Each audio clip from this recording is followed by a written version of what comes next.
Assalamu alaikum dear students. I hope you all are doing great. My name is Simon Asim and you are watching my YouTube channel Why English. Today we are going to start the exercise of Unit 7. What you do is what you are.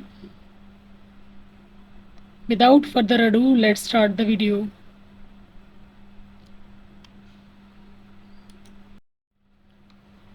First of all, we are going to see what could be the possible meaning of these words.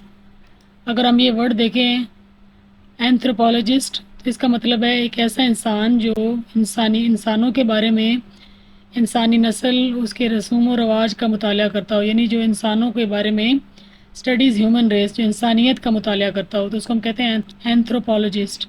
बम का मतलब होता है बेघर, आवारा, जिसे कोई काम ना हो, बेकारी, बेघर।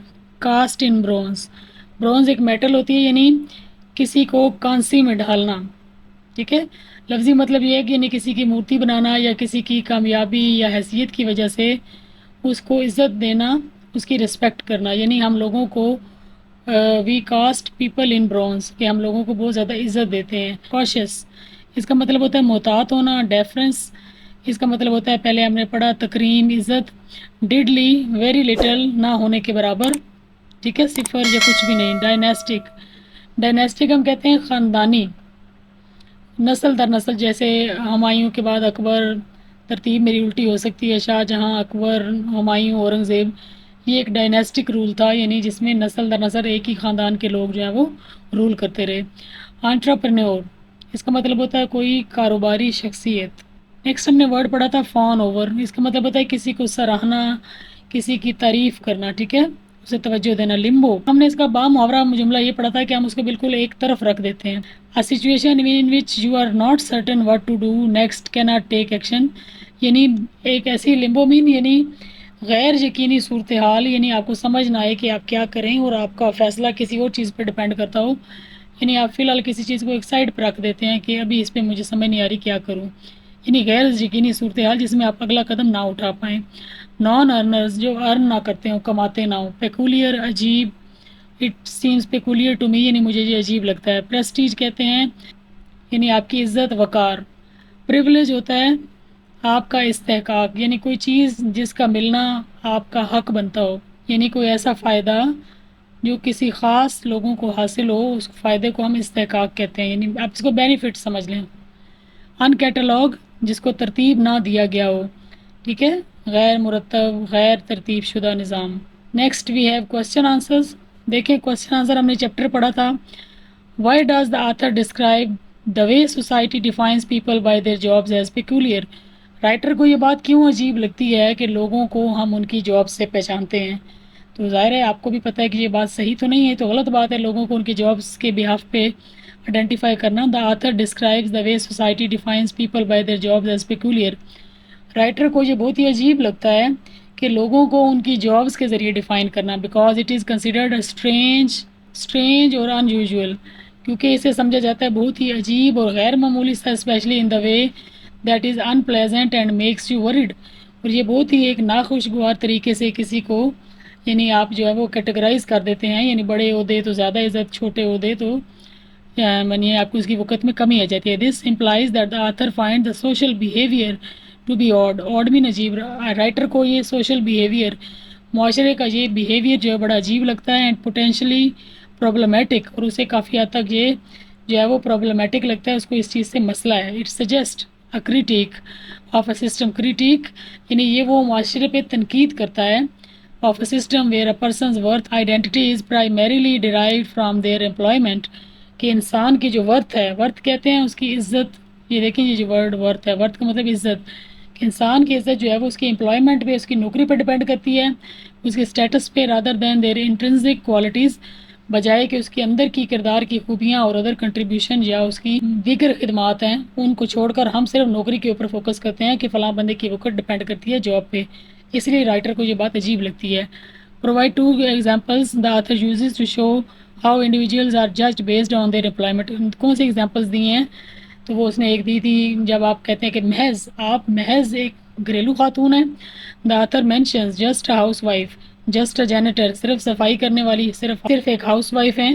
As example of how society undervalues यानी किसी को डी वैल्यू कर देती है कुछ नौकरियों की, कुछ कामों को जो वो लोग कर रहे होते हैं। Why does the phrase cast in bronze symbolise in the context, ये हमने पहले भी पढ़ा। कास्ट इन ब्रोंज का क्या मतलब है? Symbolise is being permanently celebrated, honoured and remembered for a particular role, यानी किसी की तारीफ़ करना, किसी की कामयाबी को सताइश करना, उसको इज़्ज़त देना, उसकी रिस्पेक्ट करना किसी भी काम की या किसी भी ख़ास रोल की बुनियाद पे। कास्ट इन ब्रोंज लफ्ज़ी जैसे हम कहते हैं ना कि कोई अजीम कारनामा देता है तो हम उसकी एक मूर्ति बना देते हैं, तो ये इस सेंस में हमने यूज़ किया हुआ कि किसी को बहुत ज़्यादा सराहना, किसी की बहुत ज़्यादा तारीफ़ करना उसकी कामयाबी पर। The author mention certain professions like just a house wife, जैसे हमने ऊपर भी पढ़ा just a generator, just a house wife, इसका क्या मतलब है?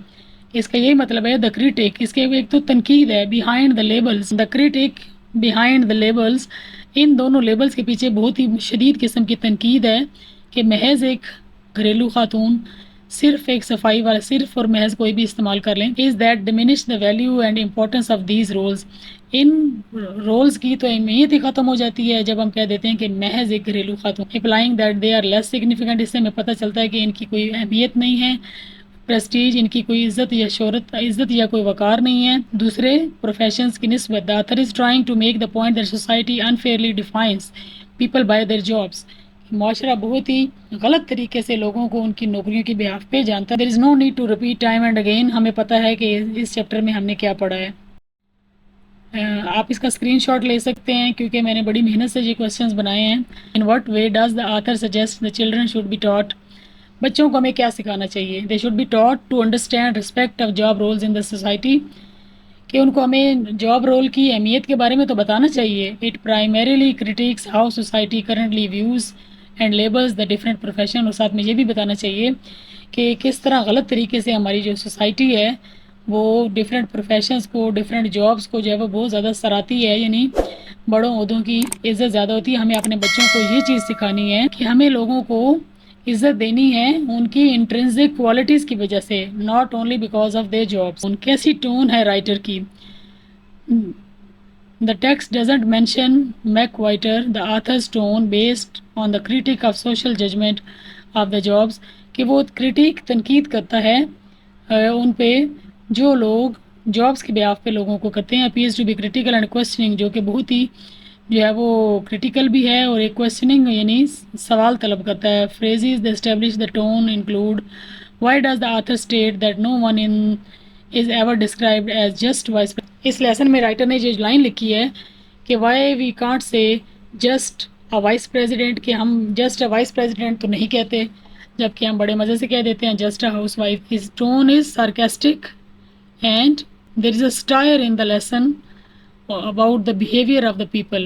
Why does the author state that no one is ever described as just a vice president? तो वो क्यों कहता है कि किसी को भी हम जस्ट वाइस प्रेसिडेंट नहीं कहते?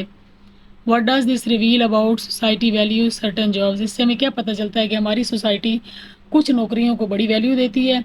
The author state that no one is ever described as just a vice president, हम कभी भी किसी को जस्ट अ वाइस प्रेसिडेंट नहीं कहते। ये हाईलाइट करता है सोसाइटल बायस, सोसाइटल बायस यानी माशरे की बुनियाद पर तफरीक toward certain high status jobs, कुछ ऊंची नौकरियों के बारे में।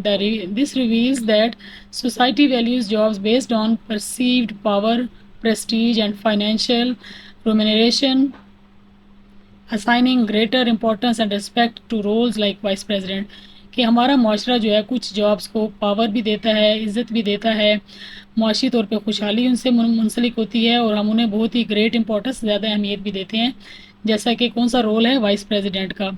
इट मीन्स हम बाकी लोगों को क्या देते थे, just a housewife, just a generator, तो हम इन चीज़ों को, इन लोगों को डिग्रेड करते हैं, अंडर वैल्यू करते हैं। तो यही इस पूरे लेसन में टाइम एंड अगेन यही बात है कि हम जो लोगों को we define people by their jobs. Do you agree with the writer's view that society unfairly defines people by their jobs? क्या आप भी एग्री करते हैं कि लोगों को उनकी जॉब्स के ज़रिए नहीं पहचानना चाहिए? यस, हम भी बिल्कुल एग्री करते हैं। अच्छा, ये जो सवाल है ना, इसका जवाब आप खुद लिखेंगे, मैंने इसलिए छोड़ दिया कि आप इसको ना, इस सवाल का जवाब आप खुद लिखेंगे कि व्हाट डू यू बिलीव। तो आप बोलेंगे yes I agree with the writer's point of view that society unfairly defines people by their jobs and employment status because I believe that people should be defined by their intrinsic values, not by just the status or the label of their jobs। तो ये मैंने आपको ज़बानी बता दिया, आप खुद से भी कुछ लिखने की कोशिश करें। ओके जी, अब हमारा आता है ग्रामर का पार्ट। सबसे पहले तो मैं आपको बोलूँगी कि इस पार्ट को हल करने से पहले ये जो ऊपर आपको आई बटन पे वीडियो नज़र आ रही है, आप इसको जाकर देखें, जिसमें मैंने आपको जेरेंड, इन्फिनेटिव और पार्टिसिपल कराए हैं, और पार्टिसिपल की एक अलग वीडियो भी है, वो भी मैं ऊपर आई बटन पे लगा दूँगी, उसको देखिएगा। जेरेंड क्या होता है? आईएनजी फॉर्म ऑफ वर्ब होती है, यानी किसी भी वर्ब के साथ अगर आप आईएनजी लगा देते हैं तो वो जेरेंड बन जाता है। जैसे नेटवर्किंग, ठीक है, ब्रेनस्टॉर्मिंग, ये जेरेंड को सिंपल वर्ड्स में यूँ कह लें, जेरेंड जो है वो एक एक्टिविटी, एक काम का नाम होता है। किसी भी वर्ब के साथ जब हम आईएनजी लगाते हैं तो वो एक नाम बन जाता है। जैसे नेटवर्किंग, भाई क्या काम करते हैं? नेटवर्किंग, ठीक है। अभी कौन सा काम चल रहा है? ब्रेनस्टॉर्मिंग। जब कोई वर्ब प्लस आईएनजी एक नाउन के तौर पे काम करता है या एक नाम बन जाता है तो वो जेरेंड कहलाता है। जेरेंड या तो सब्जेक्ट होगा या ऑब्जेक्ट होगा, और समटाइम्स यहाँ मेंशन तो नहीं है लेकिन प्रेपोजिशन के बाद भी आता है, और वो भी हमारा जेरेंड ही बन जाता है। इसके एग्जांपल्स हम देखेंगे, डिटेल आप इस वीडियो में देखिएगा जो आई बटन पर है। इन्फिनेटिव क्या होता है? जब हम टू के बाद फर्स्ट फॉर्म लगाते हैं, to go, to run, to sleep, तो वो हमारा बन जाता है इन्फिनेटिव। इन्फिनेटिव भी सब्जेक्ट हो सकता है, ऑब्जेक्ट हो सकता है, और ये किसी एडजेक्टिव के बाद भी यूज़ हो सकता है। अब मैं आपको परेशान नहीं हूँ, समझ नहीं आ रही तो स्टे करें, वीडियो को एंड तक देखें, आपको अभी समझ आ जाएगी। अभी तो वो क्या कहते हैं, पिक्चर अभी बाकी है। जेरेंड वर्सेस इन्फिनेटिव, ये आपकी बुक से ही मैंने ली हुई है सारी चीज़ें। देखें, जेरेंड का मतलब होता है जब आप किसी वर्ब के साथ आईएनजी लगाते हैं। जैसे ये कंटिन्यू एक वर्ब है, इसका तो मैंने आईएनजी लगा दिया, बन गया कंटिन्यूइंग, ठीक है, ऐसे ही हुआ ना। ही continued working on his startup despite the challenges. अब यहाँ पे आप मुझे ढूंढ के बताएं कि इसमें कौन सा जेरेंड है। सोच लें, वर्किंग, ठीक है, वर्किंग हमारा जेरेंड है, यानी उसने जारी रखा। वर्किंग मीन काम। आप जब भी हमेशा ये सवाल खुद से करें, जब आपको आईएनजी वाला एक वर्ड नज़र आए और आप परेशान हो कि क्या ये जेरेंड है या वर्ब की आईएनजी फॉर्म है, तो आप खुद से पूछें कि क्या ये किसी चीज़ का नाम है। जैसे उसने जारी रखा, क्या जारी रखा, किस उसका नाम क्या है जो उसने जारी रखा? उसका नाम है वर्किंग। उसने वर्किंग जारी रखा, उस जो काम जारी रखा उसका नाम है वर्किंग। तो ये एक जुगाड़ है जिससे आप जो है वो जेरेंड को आसानी से पहचान सकते हैं। ठीक है जी, आप देखें, ही शी कंटिन्यू टू वर्क। अब ये टू के बाद फर्स्ट फॉर्म ऑफ वर्ब लगी है तो ये हमारा इन्फिनेटिव है, ये वर्किंग जेरेंड है, और ये टू वर्क हमारा इन्फिनेटिव है। इसी तरह देखें, अगर हम एक वर्ड प्रीफर है, जैसे आई प्रीफर वर्किंग, अब यहाँ पे भी जो वर्किंग है ये हमारा जेरेंड है। यानी आप यूँ करते हैं ना, ऐसे जुमले हम बोलते हैं, ही continued working, I prefer working with small businesses, मुझे छोटे बिजनेस के साथ काम करने को मैं तरजीह देता हूँ, मुझे देती हूँ। तो आई प्रेफर, ये तो हमारा वर्ब है, और ये हमारा जो है ना, मैं कहती हूँ भाई आप प्रेफर मीन तरजीह देना, आप किस चीज़ को तरजीह देते हैं उसका नाम तो बताएं। अब आपने नाम बताया वर्किंग, आई प्रेफर वर्किंग, तो ये जो नाम है, ये जो एक्टिविटी है आईएनजी वाली, ये जो मैं बार बार हाईलाइट कर रही हूँ, ये है हमारी जेरेंड। जब तक आप ये ऊपर आई बटन वाली वीडियो नहीं देखेंगे जेरेंड इन्फिनेटिव वाली, तब तक आपको चीज़ें शायद मुश्किल से समझ आएँ। अगर समझ आ रही हैं देन वेल एंड गुड। अब फिर हम एग्जांपल्स देखते हैं। आई प्रेफर टू वर्क, ये टू वर्क क्या हो गया? इन्फिनेटिव। मैं ज़्यादा डिटेल में जाना पसंद नहीं करती क्योंकि मुझे लगता है आसान चीज़ों को आसान तरीके से। Begin studying market trends to enhance his business, उसने शुरू किया मुतालिया मार्केट ट्रेंड्स का ताकि वो अपने कारोबार को बढ़ा सके। तो यहाँ पे जो वर्ड स्टडिंग है, दिस इज़ जेरेंड। अच्छा, मैं आपसे सवाल पूछती हूँ, कैसे उसने शुरू कर दिया? उसने क्या शुरू कर दिया, नाम तो बताओ। स्टडिंग, उसने स्टडिंग शुरू कर दी, तो ये एक एक्टिविटी का नाम है, दैट्स वाई इट्स जेरेंड। अब देखिए, he began to study mean infinitive, to के साथ फर्स्ट फॉर्म ऑफ वर्ब लगी हुई है कि उसने शुरू कर दिया टू स्टडी, मुतालिया करना मार्केट ट्रेंड्स को। दोनों तरीके से हम कह सकते हैं ना, इसमें हमने जेरेंड यूज़ किया है, इसमें हमने इन्फिनेटिव यूज़ किया। इसी तरह सारी एग्जांपल ऐसे हैं। आई हेट डीलिंग, मैं नफ़रत करता हूँ किस चीज़ से, उसका नाम बताओ, डीलिंग, तो ये हमारा जेरेंड है। आई हेट टू डील, ये हमारा इन्फिनेटिव है। आप इसको थोड़ा फास्ट करेंगे। Like, she likes mentoring young entrepreneurs, छोटे कारोबारी लोगों को वो मेंटोर करती है, उनको गाइड करती है। तो मेंटोरिंग, वो क्या पसंद करती है, मेंटोरिंग, उसका नाम है mentoring. This is gerund, she likes to mentor, तो ये हमारा इन्फिनेटिव है। The consultant advises taking calculated risk, calculated risk, तो taking, consultant advises, consultant advice करता है, क्या एडवाइस करता है, टेकिंग कैलकुलेटेड रिस्क, तो ये जो हमारा टेकिंग है this is gerund. They were advise to take calculated risk, तो टू टेक क्या हो गया, हमारा इन्फिनेटिव। एक और आपकी बुक में बार बार एक चीज़ है, पार्टिसिपल्स, वो क्या होते हैं।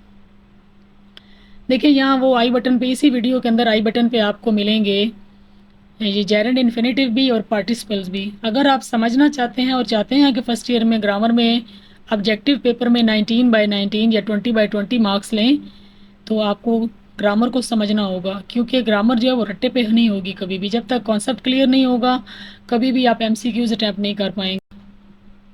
सो पार्टिसिपल्स, पार्टिसिपल्स क्या होते हैं। पार्टिसिपल्स आप सब ने बचपन से ही वर्ब की फॉर्म्स पढ़ी हुई हैं।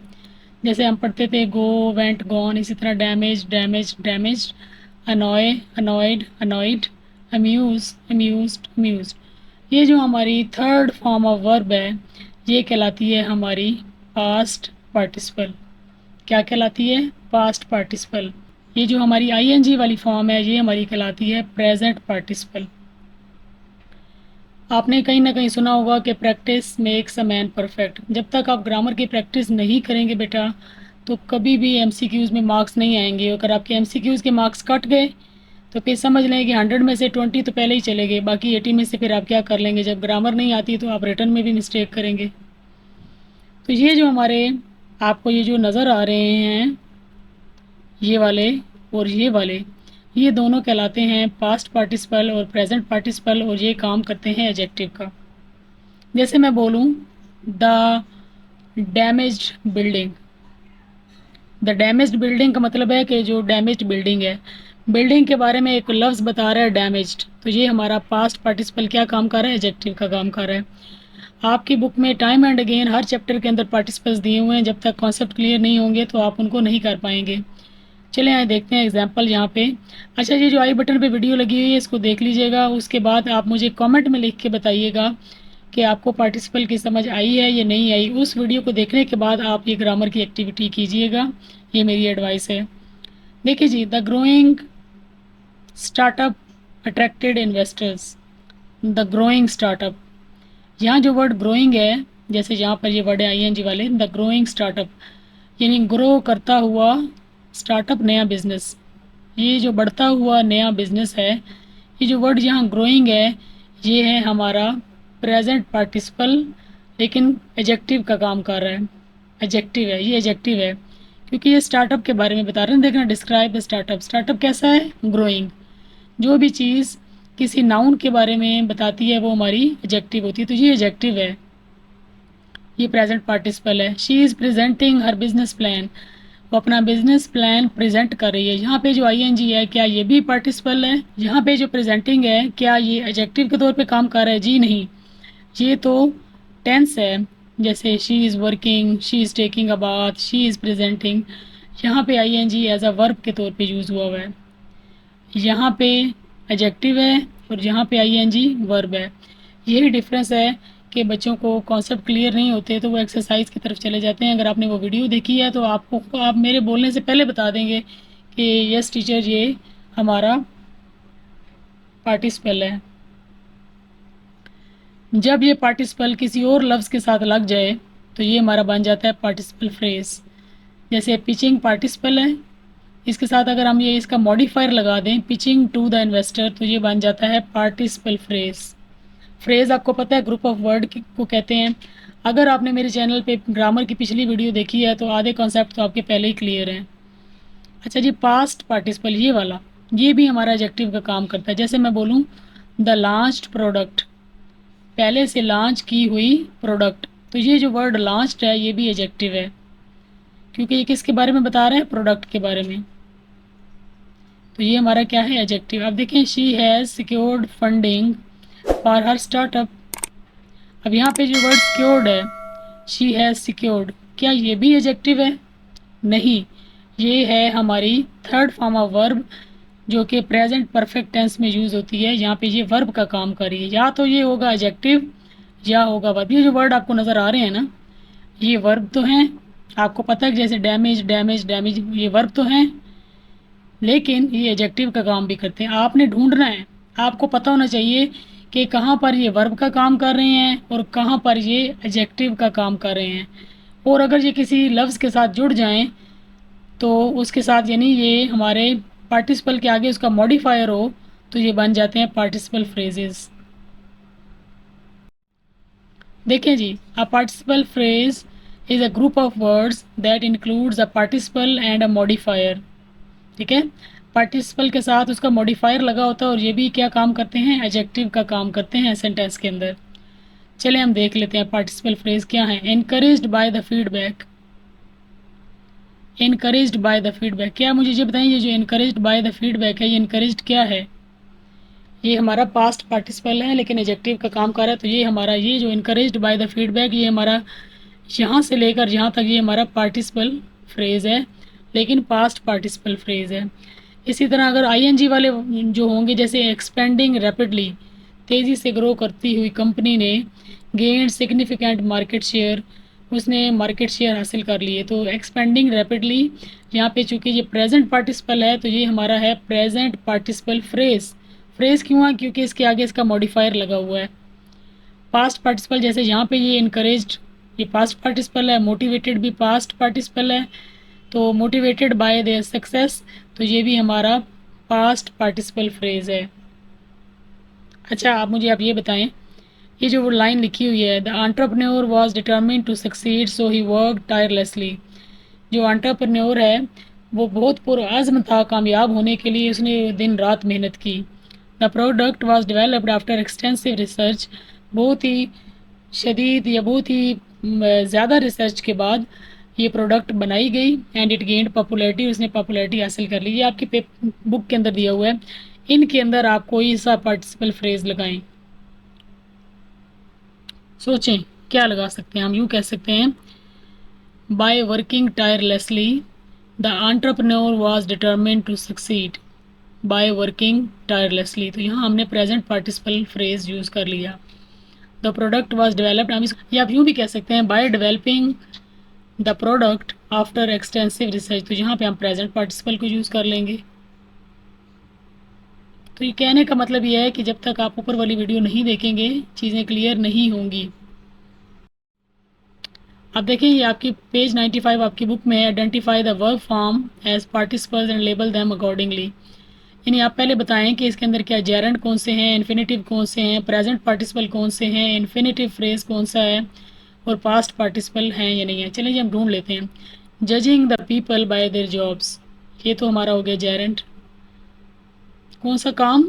लोगों को जज करना, ये वाला काम, इसका नाम क्या है? लोगों को जज करना। Some individual are reduce to being just something, ये समझने वाला ज़रा देखें।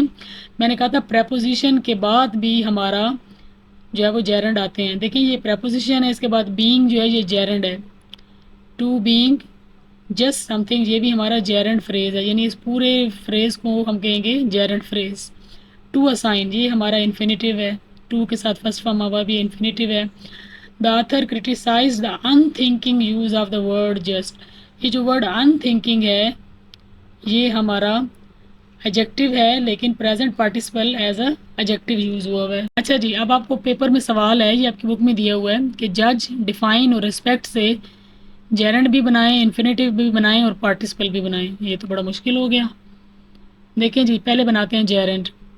Judging someone based on there appearance can be misleading, तो जजिंग समवन ये हमारा क्या हो गया, जेरेंड। अगर मैं इसको कर दूं टू जज, तो ये बन जाएगा इन्फिनेटिव, और मैं यूँ बोलती हूँ द जजिंग पैनल। अब देखें, द जजिंग पैनल, पैनल कैसा है, जजिंग पैनल, तो ये हमारा एडजेक्टिव के तौर पे काम कर रहा है। ये हमारा क्या है, पार्टिसिपल, यानी एडजेक्टिव के तौर पे काम कर रहा है। The judged entries were all excellent, the judged entries. चूँकि ये जज्ड है तो ये है पास्ट का पार्टिसिपल है, तो ये भी हमारा क्या है, एडजेक्टिव का काम कर रहा है। हमने एक ही लफ्ज़ जज को जेरेंड भी बनाया, इन्फिनेटिव भी बनाया, प्रेजेंट भी बनाया और पास्ट पार्टिसिपल भी बना दिया। आगे देखें डिफाइन। डिफाइनिंग क्लियर गोल्स, ये बन गया हमारा जेरेंड। टू डिफाइन बन गया इन्फिनेटिव, और भाई इसको हमने बनाना है प्रेजेंट पार्टिसिपल, यानी द डिफाइनिंग करेक्टरिस्टिक्स। ये हमारा डिफाइनिंग वर्ड क्या है, प्रेजेंट पार्टिसिपल। क्या काम कर रहा है, क्या ये वर्ब है, नहीं ये एडजेक्टिव है। ये भी हमारा एडजेक्टिव है। The defined parameters were strictly adhere to, जो भी हमने पैरामीटर्स, जो भी हमने लाए अमल तय किया था उन पर बड़ी सख्ती से अमल किया गया। तो ये जो हमारा तयशुदा लाए अमल है, तो ये तयशुदा डिफाइंड, ये हमारा पास्ट पार्टिसिपल तो है, लेकिन ये क्या काम कर रहा है, क्या ये वर्ब है या एडजेक्टिव है। यही हमने देखना होता है कि पार्टिसिपल जो है क्या ये वर्ब का काम कर रहा है, टेंस बना रहा है या किसी चीज़ को डिफाइन कर रहा है। तो हम देखते हैं कि ये तो पैरामीटर के बारे में बता रहा है, तो ये क्या हो गया, एडजेक्टिव हो गया। अच्छा जी, रिस्पेक्टिंग अदर, दूसरों की इज्जत करना, ये भी हमारा जेरेंड है। टू रिस्पेक्ट हमारा इन्फिनेटिव है, और हमने बनाया द रिस्पेक्टिंग ऑडियंस, यानी बड़ी अदब करने वाली ऑडियंस। लिसनड अटेंटिवली, उन्होंने बड़े गौर से सुना, यानी बड़ी प्यारी और अच्छी सी ऑडियंस थी। रिस्पेक्टिंग ऑडियंस, रिस्पेक्टिंग ऑडियंस ये हमारा वर्ड एज एडजेक्टिव यूज़ हुआ है, लेकिन ये है क्या, प्रेजेंट पार्टिसिपल है। द रिस्पेक्टेड एल्डर, यानी जिनकी इज्जत की गई वो बड़े, शेयर्ड हिज विजडम, उन्होंने अपनी, यानी कोई हमसे एक अच्छी बात, अकल शऊर की बात की। तो ये जो रिस्पेक्टेड एल्डर है इसका मतलब है मोअज़्ज़िज़, ठीक है जी। तो ये जो वर्ड रिस्पेक्टेड है ये एज एडजेक्टिव यूज़ हुआ है, टेंस का काम नहीं कर रहा, यानी वर्ब नहीं है, ये एडजेक्टिव है। और क्या नाम क्या है इसका, इसका नाम है पास्ट पार्टिसिपल। मैंने अपनी तरफ से पूरी कोशिश की है कि इस टॉपिक को अच्छे से एक्सप्लेन करूं, लेकिन जब तक आप वो वीडियो नहीं देखेंगे कॉन्सेप्ट क्लियर नहीं होंगे। Last but not the least, आपकी बुक में एक पैराग्राफ दिया हुआ है जो आपको नज़र आ रहा है, ये सारा पैरा। उन्होंने कहा है इस पैराग्राफ के अंदर आप इन्फिनेटिव यूज़ करें, दो पार्टिसिपल यूज़ करें, दो जेरेंड यूज़ करें, और जेरेंड को जी से शो करें, इन्फिनेटिव को आई लिखें और पार्टिसिपल को पी लिखें। अभी उन्होंने इस तरह में दिया हुआ था डिफ़ाइन, हमने इसको किया in modern society defining one's identity. तो ये जो डिफाइनिंग है ये हमारा जेरेंड है, ठीक है। Often intertwines with the profession, many struggles to separate ये हमारा इन्फिनेटिव है।